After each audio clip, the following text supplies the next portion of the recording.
కప్పలు తాము అరిస్తే పాము వచ్చి పట్టుకుంటుందని వాటికి తెలుసు. కప్ప అరిచిందనుకోండి పావుకి తెలుస్తుంది కప్ప ఇక్కడ ఉందని.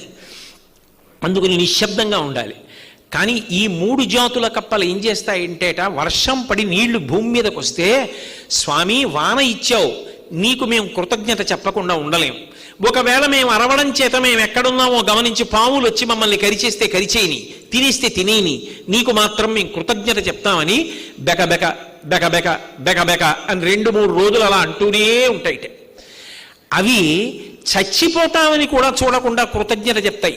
అందుకే వానలు పడకపోతే ఈ కణ్వక కైమక ఉపరి అన్న 3 జాతులలో ఉన్న కప్పని తీసుకొచ్చి పల్లకీలో పెట్టి ఊరేగిస్తారు. స్వామి మేము కృతజ్ఞులమై ప్రవర్తించాం, యజ్ఞయాగాదులు చెయ్యట్లేదు, నీ మీద కృతజ్ఞత కలిగిన వాటిని పల్లకీలో పెట్టి పట్టుకున్నాం, వాటి ముఖం చూసి మాకు వాన కురిపించని. కప్పకి పూజ చేస్తే వాన వస్తుందన్న ఆచారం అందుకొచ్చింది. కృతజ్ఞత